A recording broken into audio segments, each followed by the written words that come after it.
नमस्कार संपूर्ण किचन को आपण मानक बहुत बहुत स्वागत। आज आम बनइबा द्वितीय स्पेशल घांट तरकारी। द्वितीय ओषार परदिन समस्त घर घांट तरकारी तो निश्चय बना होतबो। आम घरे मो बो केमिति घांट तरकारी बनाए मु आज सेही रेसिपी आपण मानक सहित शेयर करी।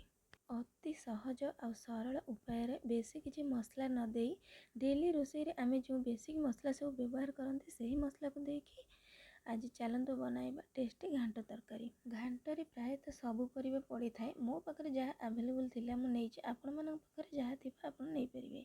मु एठी सबू परिबा को बड़ बड़ पीस रे काटिकी भलसे धोईकी नै जाइछि।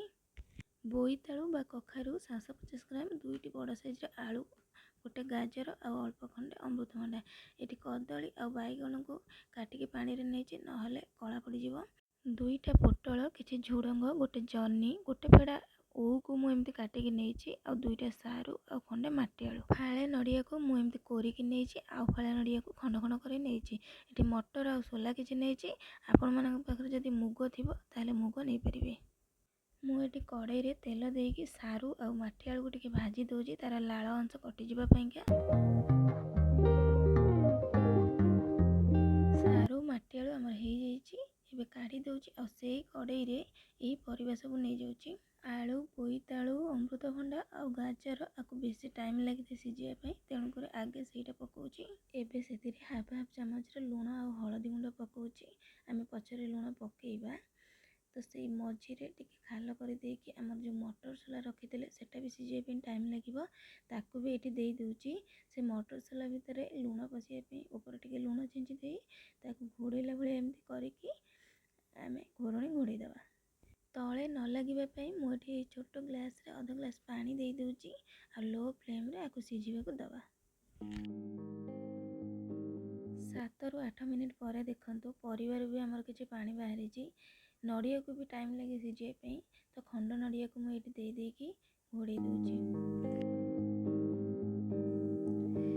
किछि समय पर घोरा काढ़ी मुझे टिके गोले दूची नहले तଳ आड़ू बेसी सीझी जीवो। परिबा एठी 70-80% सीझी गलानी तो घांट तरकारी टिके मीठा भी भल लगी थाए। तेणुकर ये मु गोटे छोट चम्मच गुड़ नहीं जाऊँगी।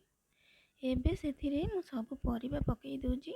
ए स्टेज रे आपण माने किछि लुण पकई देबे। मु पकईला बेले वीडियो टी शूट हेई पारि नथिला। परिबा ऊपर लुण पकईले परिबा भीतर को भल से लुण जाई थाए। एबे मु ताको घोड़े के आउ टिके सीझीबा को देबी परिबा सब। 5 मिनिट पर देखंतु परिबा हमर एठी सीझी गलानी।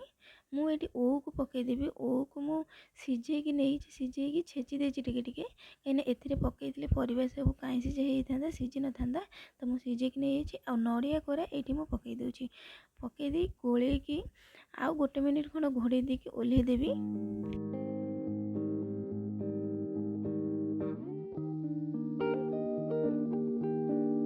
एबे आउ गोटे कड़ाई नहीं से 3 बड़ चामच सोरिष तेल दे दूची आ कलर पाएंगे किछि चीनी दउची। चीनी लाल हे आसिले सेतरे किछि गोटा मसला दउची, लवंग, गोलमरीच, दालचीनी, अलैच आ 2टा तेजपत्र आ फुटणर भल वासना हेते सेति पई किछि फुटण दे दूची आ 2टा पियाज को एमिति काटिकी गोल्डन ब्राउन हवा पर्यंत भाजी नउची। 2टी कंचा लंका, गोटे रसुण, 2 इंच अदा को मुझे छेचिकी नेइची। छेचा मसलार बहुत बढ़िया टेस्ट आसी थाए।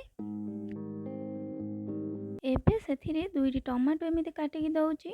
परिबा सिझेइले बेले हाफ चम्मच हलदी गुंड देइथिली। एबे एई मसला रे आउ हाफ चम्मच हलदी गुंड दे दूची। लुण भी परिवार टेस्ट अनुसार दे देइथिले। एबे खाली टमाटो पई अल्प टिके लुण देकी आको घोड़ी दबा। लुण देले टमाटो जल्दी सिझी जाई थाए। टमाटो एबे टिके सॉफ्ट हे गलानी। मु ताको आउरी टिके भल से भाजी दउची। टमाटो भी पूरा सिझी जीवो।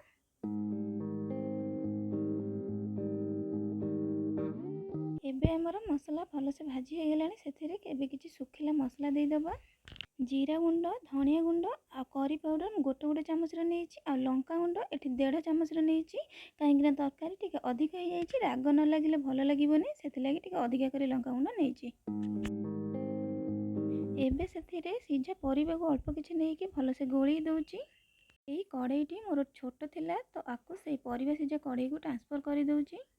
एबे एही तरकारी को भल से गोली दउछि ଆଉ ସେଇ କଡ଼େଇକୁ ଧୋଇକି ଅଳ୍ପ ଟିକେ ପାଣି ଦେଇ ଦେଉଛି। ମୁଁ ଏଠି ଘାଣ୍ଟକୁ ବେଶୀ ଗ୍ରେଭି କରିନି, ଟିକେ ସୁଖା ସୁଖା ଭଳି ରଖିଛି, ସେଥିପାଇଁ ଆଉ ଗୋଟେ ଗ୍ଲାସ୍ ପାଣି ମୁଁ ଦେଇ ଦେଉଛି। ଆପଣମାନେ ବେଶୀ ଗ୍ରେଭି ରଖିଲେ ଆଉ ଟିକେ ଅଧିକା ପାଣି ଦେଇପାରିବେ। ଏବେ ଭଲସେ ଗୋଳେଇ ଦେଇକି ଆଉ 2ରୁ 3 ମିନିଟ୍ ପାଇଁ ଘୋଡ଼େଇ ଦେଉଛି।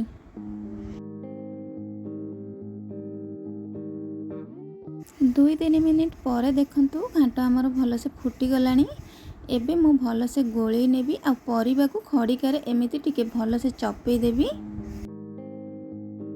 ଏବେ ମୁଁ ଘରେ ବନେଇଥିବା କିଛି ଗରମ ମସଲାକୁ ଦେଇକି ଭଲସେ ଗୋଳେଇ ନେଉଛି। ରେଡ଼ି ହେଇଗଲା ଆମର ଅତି ସହଜ ପ୍ରଣାଳୀରେ ପ୍ରସ୍ତୁତ ଦ୍ୱିତୀୟ ସ୍ପେଶାଲ ଘାଣ୍ଟ ତରକାରୀ। ଏମିତି ଥରେ ବନେଇକି ଖାଆନ୍ତୁ, ବହୁତ ବଢ଼ିଆ ଲାଗିବ ଖାଇବାକୁ। ଲାଷ୍ଟରେ ମୁଁ କିଛି ଧନିଆ ପତ୍ର ଆଉ ନଡ଼ିଆ କୋରାକୁ ପକାଇ ଦେଉଛି। ଲଞ୍ଚରେ ଭାତ ସହିତ ଘାଣ୍ଟ ତରକାରୀ ତ ସମସ୍ତେ ନିହାତି ଖାଇଥିବେ। ଡିନରରେ ମୋ ପରି ଥରେ ପୁରୀ ସହିତ ଟ୍ରାଏ କରନ୍ତୁ। କେମିତି ଲାଗିଲା କମେଣ୍ଟରେ ନିଶ୍ଚୟ ଜଣାଇବେ। ରହିଲି, ଜୟ ଜଗନ୍ନାଥ।